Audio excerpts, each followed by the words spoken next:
Delay ಅಂತೇನಿಲ್ಲ brother. ನಾನು start ಮಾಡಿದ್ದು ಪೂಜೆ ಮಾಡಿದ್ವಿ. ಪೂಜೆ ಮಾಡಾದ್ಮೇಲೆ ನಿಮಗೆ ಗೊತ್ತೇ ಇತ್ತು, ಧ್ರುವರ್ದು ಒಂದು ಸಿನಿಮಾ ಇತ್ತು, ಮಾರ್ಟಿನ್ ಇತ್ತು, ಅದು ಕಂಪ್ಲೀಟ್ ಆಗಬೇಕಾಗಿತ್ತು ಆ್ಯಕ್ಚುಲಿ. ಸೊ ಅದು ನಾವು ಪೂಜೆ ಮಾಡಿದ್ವಿ. ಪೂಜೆ ಮಾಡಾದ್ಮೇಲೆ ಧ್ರುವರ್ದೆಲ್ಲ ಮುಗಿಸಿ ಬರೋಷ್ಟೊತ್ತಿಗೆ ಹತ್ತತ್ರ 1.5 year 2 years ಆಯಿತು. ಆ ಸಿನಿಮಾ ಎಲ್ಲ ಮುಗಿಬೇಕು, ಯಾಕಂದರೆ ಒಂದು ಶೆಡ್ಯೂಲ್ ಮಾಡಿದ್ವಿ. ಯಾಕಂದರೆ ಇಬ್ಬರಿಗೂ ಒಬ್ಬ ನಾಯಕ ನಟ ಅಂದಮೇಲೆ ಇಬ್ಬರು ಒಪ್ಕೊಂಡಿರಿ, ಇಬ್ಬರಿಗೂ ನಿರ್ಮಾಪಕರಿಗೆ ನ್ಯಾಯ ಒದಗಿಸ್ಲೇಬೇಕಾಗ್ತದೆ. ಯಾಕಂದರೆ ಇಬ್ಬರು ಬದುಕಬೇಕು, ಇಬ್ಬರು ಇದು ಮಾಡಬೇಕು. ಯಾಕಂದರೆ ಅವನ ಮೇಲೆ ಅಷ್ಟು ಕೋಟಿ ಬಂಡವಾಳ ಹಾಕಿ ಒಂದ್ಸರಿ ದಪ್ಪ ಆದ, ಒಂದ್ಸರಿ ಸಣ್ಣ ಆದ. ಸೊ ಆ ಇದಕ್ಕೆ ಮತ್ತೆ ಹೆಲ್ತ್ ಇಶ್ಯೂಸ್ ಆಗ್ಬಿಟ್ರೆ ಕಷ್ಟ ಆಗ್ಬಿಡುತ್ತೆ. ಯಾಕಂದ್ರೆ ಅವ್ನ ಲೈಫ್ ಅಲ್ವಾ, ಅದನ್ನು ನೋಡಬೇಕು. ಸೊ ಆ ದೃಷ್ಟಿಯಿಂದ ಸ್ವಲ್ಪ ಸಣ್ಣ ಹೆಚ್ಚು ಏರುಪೇರಲ್ಲಿ ಒಂದು 6 ತಿಂಗಳು 8 ತಿಂಗಳು ಹಂಗೆ ಹಿಂಗೆ ಆಯ್ತುಬಿಟ್ರೆ ಇಸ್ ಸಿನಿಮಾಸ್ ನಥಿಂಗ್ ಲೇಟು ಆ ಥರದ್ದೇನೂ ಇಲ್ಲ. So simple.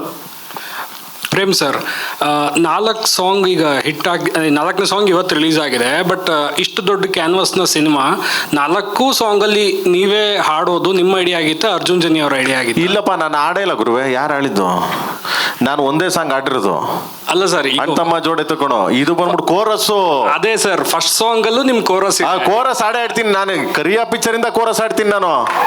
ಕರಿಯಾ, ಎಕ್ಸ್ಕ್ಯೂಸ್ ಮೀ, ಜೋಗಿ, ಜೋಗಯ್ಯ ಎಲ್ಲ ಕೋರಸ್. ಯಾರ ಕೇಳಿದ್ರೆ ಕೋರಸ್ ಅಂತ ನಾನು ಫಸ್ಟ್ ಹೋಗಿ ನಿಂತ್ಕೊತೀನಿ, ನಾನು ಮಾಡ್ತೀನಿ ಗುರುವೆ ಅಂತ. I am A chorus. ಯಾಕಂದ್ರೆ ಐ ಆಮ್ ಲರ್ನಿಂಗ್. ನಾನು ಕಲಿಬೇಕು. ನಾನು ಯಾವಾಗಲೂ ಅಷ್ಟೇ, ನಮ್ಮ ಅರ್ಜುನ ಕೀಬೋರ್ಡ್ ಪಕ್ಕ ನಿಂಗೆ ಕುತ್ಕೊಂಡ್ರೆ ನನಗೆ ಕೈ ಹಿಂಗೆ ಅಂತ ಇರ್ತದೆ, ಏನೋ ಮಗನೇ, ಏನೋ ದೇವ್ರು ಏನೋ ಕಲೆ ಕೊಟ್ಟವು ನಿಮಗೆ. ನನಗೂ ಆಸೆ ಕಣೋ ಅಂತೀನಿ. ಬನ್ನಿ ಸಾರ್ ಅಂತಾನೆ. ನಮ್ಗೆ ಗೊತ್ತಿಲ್ಲ, ಅದು ಅಭ್ಯಾಸ ಇಲ್ಲ, ಗೊತ್ತಿಲ್ಲ ನಮಗೆ. ಅದೆಲ್ಲ ನಾವೇನೋ ಪಡ್ಕೊಂಬಂದಿಲ್ಲ ಅಂತೀವಲ್ಲ, ನಾವು ಬೇಡವರು ಗುರು ಕೊಟ್ಬಿಡು ಅಂತೀವಿ, ಈಸ್ಕತ್ತೀವಿ, ತಗೊಂಡು ಜನಗಳಿಗೆ ಪೇಸ್ಟ್ ಮಾಡಿ. ಅಂದ್ರೆ ಈ ಸಿನಿಮಾದಲ್ಲಿ ಸಾಂಗ್ ಬರೆಯೋಕ್ಕೆ ತುಂಬಾ ಜನ ನಿಮ್ಮ ಬಳಗದವರಿಗೆ ಅವಕಾಶ ಕೊಟ್ಟಿದ್ದೀರಾ. ಹಾಡೋದಕ್ಕೂ ಇನ್ ಸ್ವಲ್ಪ ಜನಕ್ಕೆ ಅವಕಾಶ ಕೊಡ್ಬೋದಿತ್ತು. ಆಡ್ತಾವ್ರೆ ಬ್ರದರ್. ಈಗ ಅರ್ಜುನ್ ಅವರು ರಂಗ ಯಾರೋ ಮಗನೇ ಈ ಸಾಂಗು ಐಶ್ವರ್ಯ ಅವ್ರಿಗೆ ಕೊಟ್ಟಿದ್ದಾರೆ. ಐಶ್ವರ್ಯ ಅವ್ರಿಗೆ. ಇಲ್ಲಾಂದ್ರೆ ನಾವು ಬೇರೆ ಕೈಲಿ ಹಿಂದಿಲಿ ಆಡಿಸ್ತಾ ಇದ್ವಿ. ಆಮೇಲೆ ಹಿಂದಿ ಇದನ್ನ ಇವ್ರ ಕೈಲಿ ಆಡಿಸಿದ್ದಾರೆ, ನಮ್ಮ ಮಂಗಳೂರು ಕೈಲಿ ಆಡಿಸಿದ್ದಾರೆ. ತಮಿಳ್ ಬಂದ್ಬಿಟ್ಟು ರಾಜಲಕ್ಷ್ಮಿ ಆಡಿದ್ದಾರೆ. ಮಲಯಾಳಂ ಸಿತಾರ ಆಡಿದ್ದಾರೆ. ಎಲ್ಲ ಆಲ್ಮೋಸ್ಟ್ ಆಲ್ ಹೊಸಬ್ರೇನೆ. ಎಲ್ಲಾರ್ಗು ಚಾನ್ಸ್ ಕೊಡ್ತಾ ಇರ್ತೀವಿ. ಇವಾಗ ಇಲ್ಲಿ ಸಾಂಗ್ ಬರ್ದಿರೋದು ಮಂಜು ಬರ್ದಿಯಾನೆ. ಅಣ್ತಮ್ಮ ಜೋಡೆ ತಗೊಂಡ್ ಬರ್ದಿದ್ದ. ಇದು ಸ್ವಲ್ಪ ಇದ್ರ ಸಾಂಗ್ ಅಲ್ಲ, ಸ್ಪೆಷಲ್ ಸಾಂಗ್ ಅಂದ್ಬಿಟ್ಟು ನಾನು ಬರ್ದಿದ್ದೆ. ಸೊ ಈ ಥರ ಪ್ರತಿಯೊಬ್ಬರು ಯಾರು ಟ್ಯಾಲೆಂಟ್ ಇದೆ, ಯಾರು ಇದು ಬರ್ತಾರೆ 100% ಕೊಡ್ತೀನಿ ಗುರು. ನಾನು ಆರಾಮಾಗಿ ಕೂತಿರ್ತೀನಿ, ತೊಂದರೆ ಇಲ್ಲ ನನಗೆ. ಸೊ ನನಗೇನಂದ್ರೆ ಯಾರು ಬಂದರೂ ಬೆಳೆಸ್ತೀನಿ ನಾನು. ಯಾರಾದರೂ ಬರಲಿ, ಅವ್ರಿಗೆ ಟ್ಯಾಲೆಂಟ್ ಇತ್ತ ಕರ್ಕೊಂಡ್ ಬಿಡ್ತೀನಿ ಮೇಲ್ಗಡೆ ಸ್ಟೇಜ್ ಮೇಲೆ ಬನ್ರೋ ಅಂತ.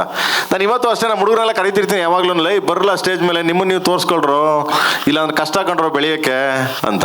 ಆಮೇಲೆ ನನ್ನನ್ನು ಇಟ್ಕೊಂಡ್ರು ನನ್ನೇ ತೋರಿಸ್ತಾರೆ. ಪ್ರೇಮಿದಾನ್ ಅಂತ. ನನ್ನ ಬಿಟ್ಬಿಟ್ಟು ಹೋಗ್ರಿ ಬಡಿ ಮಕ್ಕಳ ನೀವು ಅಂತಿರ್ತೀನಿ. ಹಂಗೆ ಸರ್. ಇಲ್ಲಿ ಹಾಂ ಅವಳ ಇಲ್ಲ ಮಾಡ್ತೀನಿ ಮಗನೇ. ಇದು ಸ್ವಲ್ಪ ಹೆಚ್ಚು ಕಮ್ಮಿ ಒಂದು ಸ್ವಲ್ಪ ಆಗ್ತವೆ. ಸಮ್ಟೈಮ್ ಏನೋ ಹೇಳ್ತೀವಲ್ಲ, ಸಮ್ಟೈಮ್ ಆಗ್ತವೆ. ಸೊ ಮಾಡೋಕಂದ ಈಗ ಶುರು ಮಾಡ್ತೀನಿ. ಅವನ ಜೊತೆ ಇನ್ನೂ 3-4 ಪಿಕ್ಚರ್ ಮಾಡಕ್ಕೆ ಬಿಡ್ತೀನಲ್ಲ ಇವಾಗ. ವರ್ಷಕ್ಕೊಂದು ಅವನಿಗೆ. ಯಾರು ಅವನು ರೆಡಿ ಬರಲ್ಲ ಅಂದ್ಲ ಮಗ. ನಿನ್ನ ವರ್ಷಕ್ಕೊಂದು ಸಿನಿಮಾ ಮಾಡಕ್ ಬರಲ್ಲ ನನ್ನ ಜೊತೆ ನೀನು? ಮುಲಾಜಿಲ್ದ 2 ಮಾಡೋಣ ಬರೋಣ. ಹೆಂಗೆ ನಮ್ಮ ಅವನು?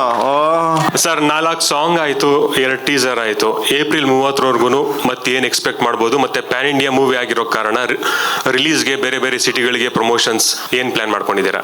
ಹೋಗ್ತೀವಿ. ಅದು ಟೀಮ್ ಇದೆ, ಕೆವಿನ್ ಟೀಮ್ ಇದೆ. ಅದಕ್ಕೆ ಒಂದು ಟೀಮ್ ಇಟ್ಟಿದ್ದಾರೆ. ಎನಿಥಿಂಗ್ಸ್ ಅದು ಪ್ರೊಡಕ್ಷನ್ ಕಡೆಯಿಂದ ಇದು ಮಾಡ್ತಾರೆ.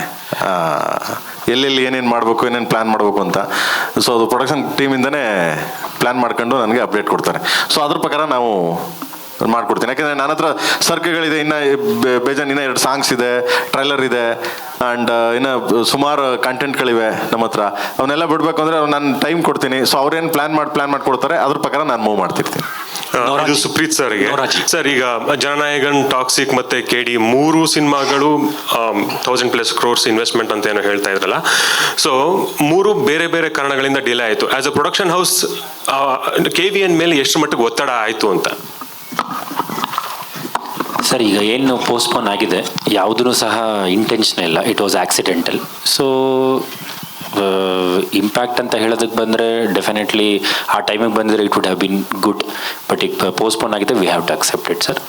ಈಗೇನು ನೆಕ್ಸ್ಟ್ ನ್ಯೂ ಡೇಟ್ಸ್ ಬಂದಿದೆ, ಆ ಡೇಟ್ಸ್ಗೆಲ್ಲ ಆನ್ ಟೈಮ್ ಬರುತ್ತೆ. ನೋರಾಜಿ ನಮस्ते. Hi Karthik from Karnataka news पीट. नमस्ते. ओरिजिनल देख के बहुत खुश हुआ आप. Thank you. ಒರಿಜಿನಲ್ मेरा सवाल ये था कि सामने ನಮ್ಮ ಮೈಕ್ ಎಲ್ಲ ಹಿಂದಿಗೂ ಬಂದ್ಬಿಟ್ರು. रियल लाइफ में U C sorry This is what happens when you see Nora. Sorry शायद आपको याद होगा एक बार एक आदमी ने आपको फोन करके संजू बाबा के वॉइस में मिमिक किया था, आप बहुत Oh, yeah. डर गई थी. So I want to ask you, what is the real rapport between you and Sanju Baba? Oh wow. So much of respect. बहुत इज्जत है. Of course, I'm a massive fan of Sanjay Dutt sir. He's an icon, you know. And when my friends back home, so my school friends, they found out I'm doing a song with Sanjay sir, they freaked out. They were like, oh my God! So you can imagine it's such a big deal to share screen space with such an icon. I used to only see Sanjay Dutt sir on television, like watching his films and seeing his songs when I was younger. So to be able to work with him is such an honor. It's actually crazy. I didn't imagine that for myself. Speaking about my experience with him on set, he was so warm, so sweet, and so welcoming. And he ಹೆಚ್ಚಿನ ವಿಡಿಯೋಗಳಿಗೆ ಪ್ರತಿಧ್ವನಿ YouTube channel subscribe ಮಾಡಿ, bell icon click ಮಾಡಿ.